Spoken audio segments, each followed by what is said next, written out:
Absinthe. Probably the most misunderstood spirit of all time. I'm sure you've all heard the rumors about needing to light it on fire to serve it, that it's really hard to drink, that it will make you go mad, it will make you go blind, maybe it'll just kill you, or maybe you'll start hallucinating and see the green fairy, or most awful of all, that it was invented in France. All of those things are myths, and I will tell you more about the origins of absinthe and why steampunks love it so much. Dr. Pierre Ordinaire is credited for inventing commercially produced absinthe in Cuvée, Switzerland in 1792. At the time, this was considered a medicine, and he traveled the countryside on his horse Roquette, selling it to everyone. At this time, it earned the nickname the Green Fairy for its seemingly magical effects. However, he likely wasn't the one making it. That honor goes to Henriette Henriot, or Mother Henriot, who'd been making it since around the 1760s. It's a bit murky, but it seems that the Henriot sisters possibly worked for Dr. Ordinaire as housekeepers, and they may have been the daughters, or not. There's a lot of argument about this. At any rate, he supposedly gave them the rights to the formula when he died. Major Henri Daniel Dubier really liked this medicine, but he wanted to develop it as an aperitif. Apparently, he bought the recipe from the Henriot sisters and opened production in Val de Travers, Switzerland, which is still famous today for absinthe making, maybe even more than Pontarlier, which is the site of the first French distillery. Now I'm going to show how they probably did most of the absinthe serving back in those days. It's very simple because a lot of the elaborate devices and rituals did not develop until much later into the next century. But this absinthe that I'm going to use is a replica of a 1797 absinthe, probably from the Val de Travers region. And it was a handwritten manuscript. They named this one Roquette after Dr. Ordinaire's horse, and I rather like that little touch. Now, to serve it simply, you just need a nice glass. Often it has kind of a funneled shape like this. And you want the ratio to be anywhere from 1:3 or 1:5 of absinthe to water.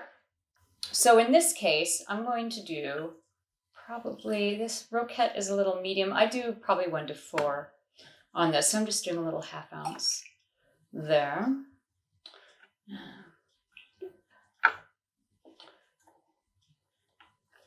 And then, if you wanted sugar in it, they didn't use the spoons then, as far as we know. We just throw in a little bit of sugar. So I'm going to do that. And by the way, the little bit of absinthe that is the base of the drink is called the dose, as this has a medicinal background. And they were most likely calling it the dose back in these days. So this is a very typical, but later period, pitcher.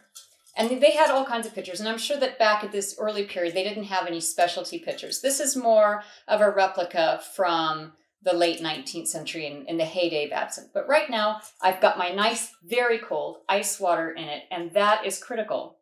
You are to pour it very slowly as a drizzle to allow the louche to form.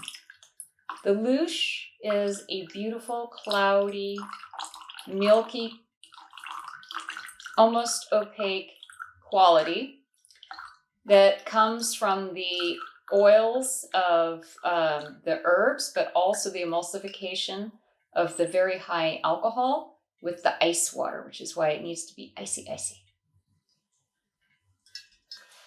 Now, like I said, it was not particularly fancy back then, So, you've got your sugar cube sitting in the bottom and you can give it a good stir if you like.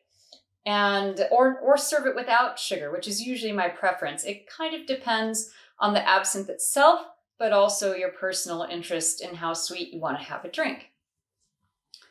So this would be the early way of doing it. Probably just chop up that sugar a little bit and swirl it around.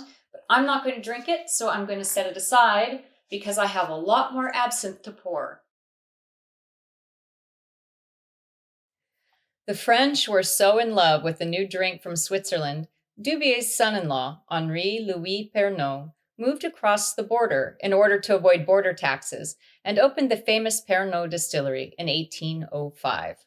Shortly after that, the French army was given a lot of absinthe as a medicinal tonic, and when they came home in the early 19th century, they brought quite a bit of enthusiasm for the new drink, which helped push its popularity. By the 1840s, there were quite a few absinthe bars in the cities, and nearly everyone drank it, but it wasn't until the end of the 19th century that it really hit its peak of popularity. But by the 40s, absinthe had started to go around the world. Since New Orleans had a lot of French character, it was the obvious epicenter of absinthe in the United States. One of the earliest recorded cocktails was born there, around 1850, the Sazerac, and its recipe calls for a bit of absinthe. New Orleans remains one of the important locations for the development of absinthe, as we'll come back to.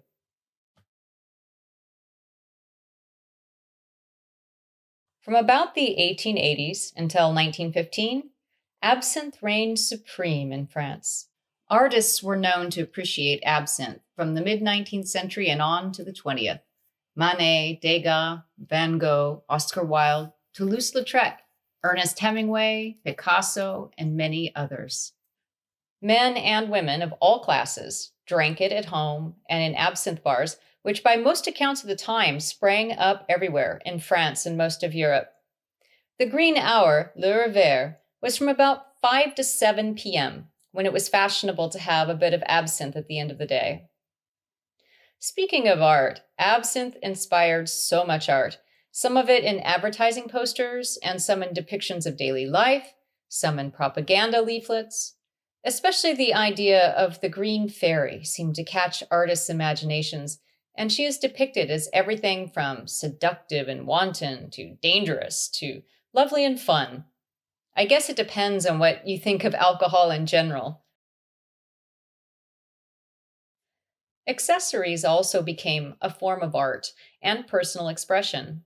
For some reason, the more elaborate the tools for this drink, the more everyone liked it, sort of like steampunks. Bars and cafes had many different ways of serving that took into consideration practicality, but also the allure. Let's have a look at some of the more common items associated with absinthe. Spoons are probably the first item people think of. These are made to sit on top of a glass and hold a piece of sugar so that water can be poured over and drip through the holes in the spoon. The robinet fountain is another device that many people have seen, at least in movies, or sitting unused on the back of a modern speakeasy-style bar. These could be very simple, with 1 or 2 spigots, but often had 4, so you could pour more than 1 drink at a time. The advertising pitcher, like the one I used earlier, served 2 purposes: holding ice water to serve and advertising local bars or brands of absinthe. Match strikers were on every table in bars and cafes. These ceramic vases were rough on the sides so you could strike a match, and also held the matches in the middle. Like the pitcher, they almost always had advertising. Originals can go for a lot of money today and are often faked. Absinthe bar dishes were used to serve each drink, and then you would stack up the dishes, and the server would count them up based on the color of the edge for your final bill. Doesn't that sound familiar? If you ordered more than 1 drink at a time, you might order a topette, which would clearly mark the number of doses you purchased. You could then pour glass after glass without having to ask the server for more. Reservoir glasses are probably the most famous style of absinthe glass. They have a very clearly marked area to fill with absinthe, so you don't have to use a measuring device. Most of these were very heavy and sturdy as they were meant to survive rough daily use in the cafes. But not all glasses were that style. Sometimes they were made with a ridge showing where the dose should be, or just a line was scratched into the crystal. Those are called cordon.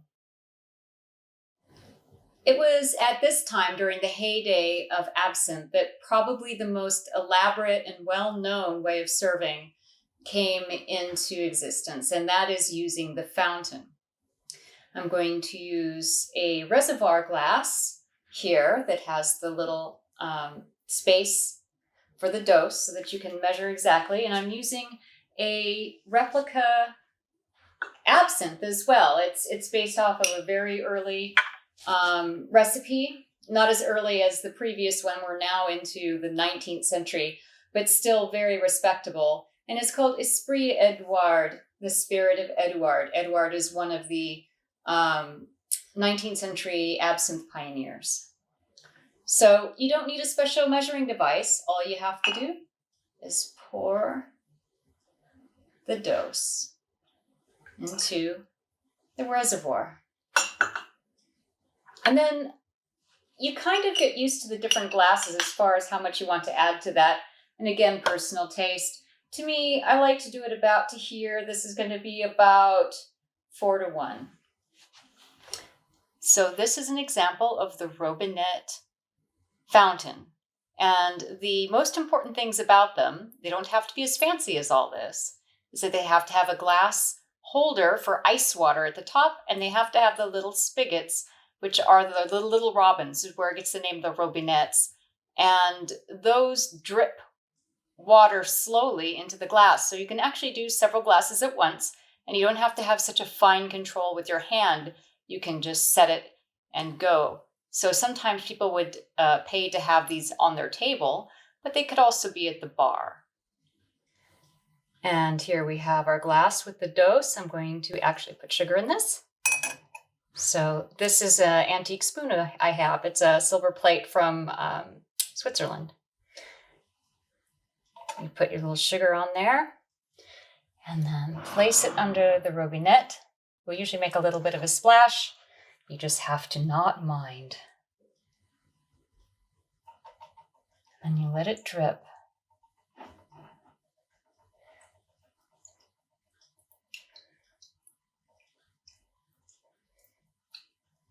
can see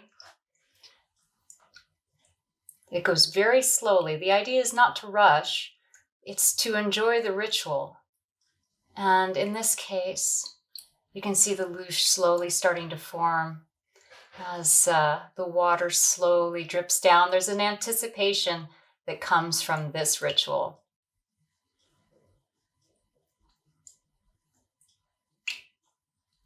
Finally, when it's all done to your liking, you can take the spoon and just stir around any of the little sugar bits that remain. And now it is finished, ready to drink. A much less famous way of making absinthe, but I think exceptionally fun and very suitable for the steampunk mindset, is using a broyeur, which is basically just a device that allows the water to be funneled into a tiny droplets. So you could just put your ice and your water here. But there's more to it than that in this case. So I will get started. First, let's add the dose. And in this case, I am not doing sugar. Sugar, if you want, you can put in the top also. It's just not my preference, so we will avoid that. So now we have the absinthe in the glass. Put the broyeur on here, and this one is a special one that is called a balancier, or a teeter-totter. So first things first, we'll put some ice in the broyeur. We can get that out. I think this will be gauche. Use the hands. I'm sure nobody has ever done that in the history of absinthe. And then we need some water.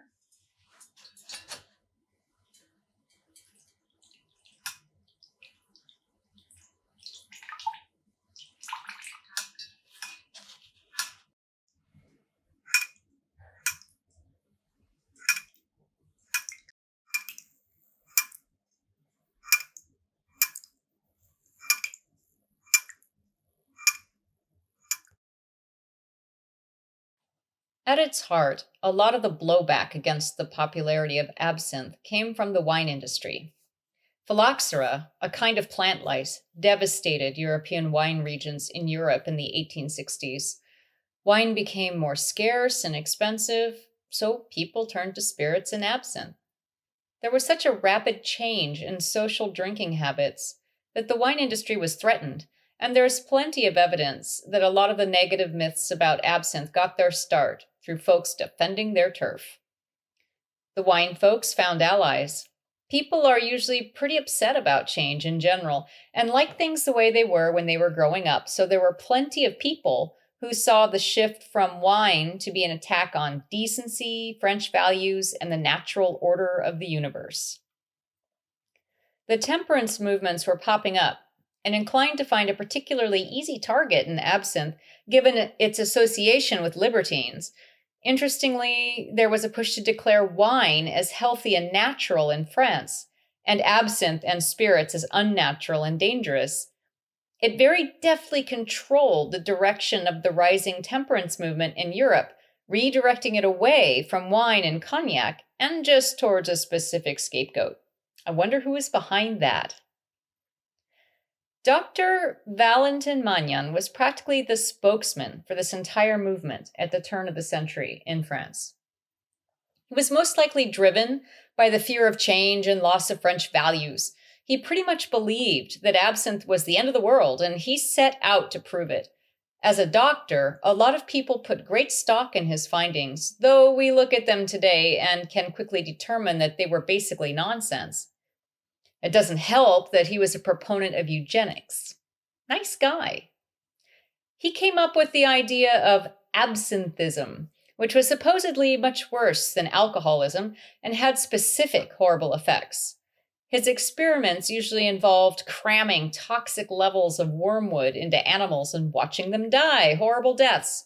His test on poisoning a dog resulted in its barking at a wall for hours, which is pretty much the source of the belief that absinthe causes hallucinations.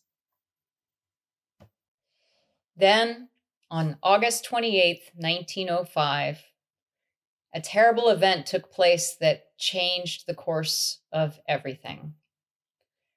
After drinking some absinthe, Jean Lanfray, a vineyard laborer, shot and killed his pregnant wife and his 2 daughters, and then bungled killing himself due to the length of the rifle barrel.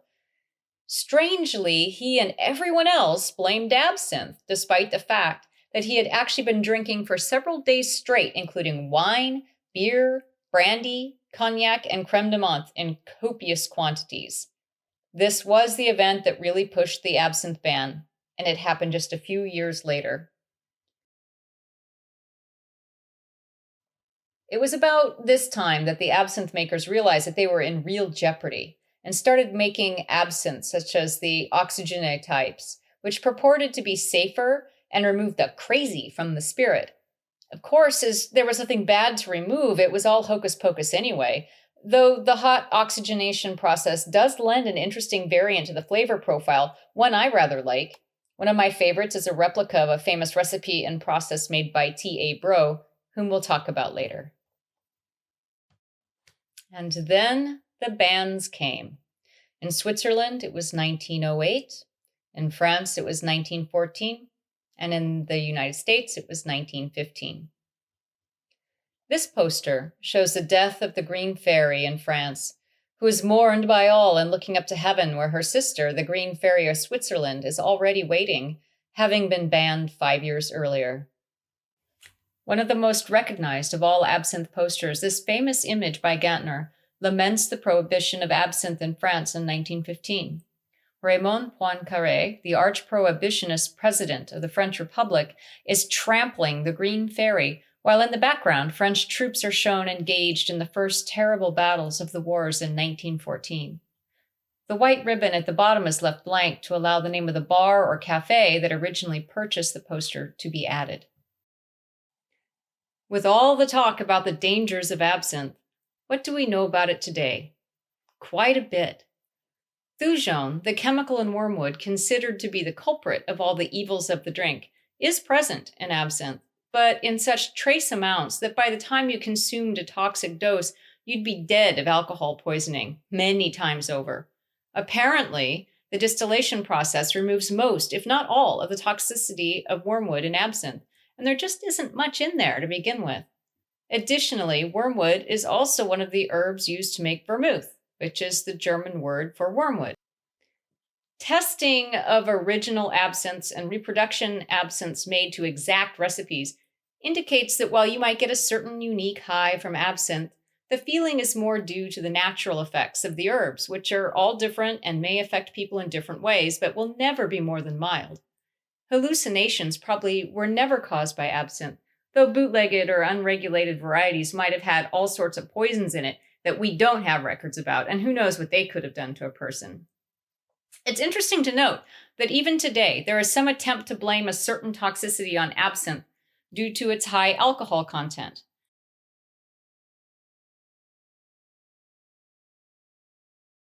But as you know, a person is not supposed to drink it neat.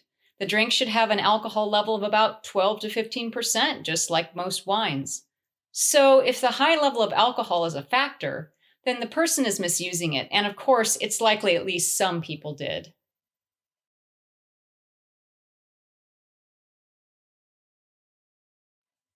For about 80 years, you could only really find absinthe in Spain, which is how Hemingway stayed in stock. And in some countries, there was never a ban, but there was also no production, so the issue was moot. Some companies switched to making absinthe or pastis, which are spirits with similar flavors, but they aren't absinthe and don't behave like it. At least we had something to allow us to keep making sazeracs, and these spirits have their place in mixology, but it just wasn't the same. Czechoslovakia decided to get in on the absinthe game in 1987 with the Velvet Revolution and a return of free economy. Radomil Hill said that he had an old family recipe and started making it. He spelled it without the E and made it with artificial green dyes. For some reason, he promoted serving it neat. It wasn't even capable of lushing, and they began setting the stuff on fire to serve it in the 1990s because why wouldn't you just burn it? It wasn't until after the ban was lifted that they had to compete with real absinthe, and then very skilled masters began to emerge. However, this all led to the confusion and mystique of absinthe and planted a lot of strange new ideas about it in common imagination. Gee, thanks, Mr. Hill. But we do have the Czechs to thank for the eventual breakdown of the ban. The commercial success of their product led to a reconsideration of European guidelines for Thujon and bitters, which ultimately applied to absinthe as well. Bit by bit, outdated rules were dropped. The biggest champion of absinthe, however, was a man named T.A. Bro. A research chemist in New Orleans, he became determined to restore the reputation of absinthe and to make it the way it used to be made. His rigorous scientific research of original bottles of pre-ban absinthes and recipes helped pave the way for not only excellent absinthe, but changes to the laws supported by science. He is the maker of Lucid Absinthe, which he designed to be accessible, classic, and an ambassador to bring the spirit to a whole new modern generation. Enthusiasts, some new to the world of absinthe and some from old family traditions, returned to the distilleries. T.A. Bro bought the Combier distillery in Saumur, France. The architect of the building was none other than Gustave Eiffel. There he has been making reverse-engineered replicas of very high-end absinthes known as the Jade line. Martin Zufanek is another huge name in the absinthe world today, and he has turned around the reputation of Czech absinthes. His are some of the very best in the world.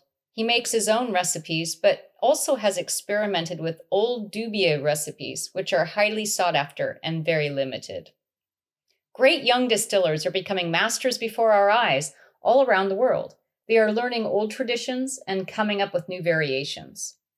Our very own Pacific from Woodinville is a modern classic, highly recommended, and traditional in type. It is a standard for a reason. You can now get all kinds of well-made replica, accessories, and brand new ways to enjoy absinthe.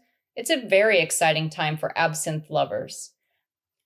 Also, a nice thing about absinthe is even if you're dealing with some of the most expensive ones being made today, which might range between $80 to $150 a bottle, you have to take into account that you'll be watering it down quite a bit. So really that's at least 4 or 5 bottles worth of drink by the time you're done. And that's actually a very affordable rate for something that is world class. With this new modern era of absinthe, of course, we had to invent some new ways to drink it. This is a really fun way that always impresses everyone, called the absinthe pipe. And you'll see it has a straw here that you can take out. It's all blown glass. If you do break a straw, you can just get another one. They have them in nifty colors and so forth. I'm not trying to sell this because I make nothing from it, but I just like the gadgetry, and I'm sure all the rest of you do too. So you'll see that it has 3 parts, different shapes, and they're for different parts of the absinthe. The middle part is for the sugar cube. You throw that in there. I've already pre-measured my absinthe. I think ahead. This is Pacific in honor of the modern era. I'm just going to pour it right through the sugar cube. Now, you'll note this does not fill the bottom reservoir. That would be incredibly potent. It would be way too intense. Just pre-measure or get an idea about where you like it to be, about ½ an ounce, depending on how much you want. And now, the fun part, we add ice.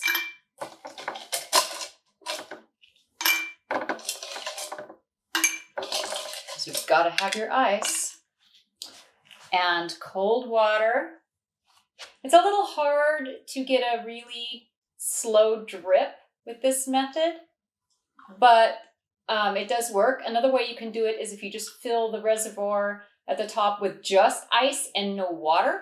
This could be a very slow thing. You could set it aside for a while. But in this case, yeah, you can see it pour right up. I like to get it up right past the sugar if you're going to use it. There you are.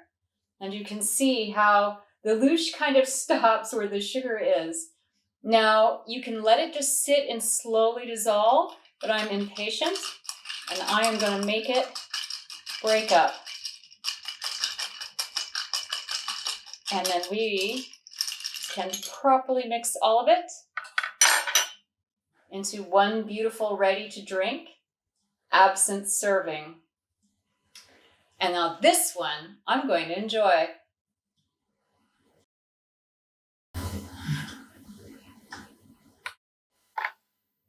Oh, and don't forget, every year at the Brass Screw Confederacy, we have the absinthe room, and we take a lot of care to pre-select and order in advance some of the most classic, some innovative, and some very restricted in number. Some are all of the above from all around the world. And we especially like to make sure that most of them are ones you can't get around here, so that when you come to the absinthe room, you can taste a wide variety of very different styles that you may never see again.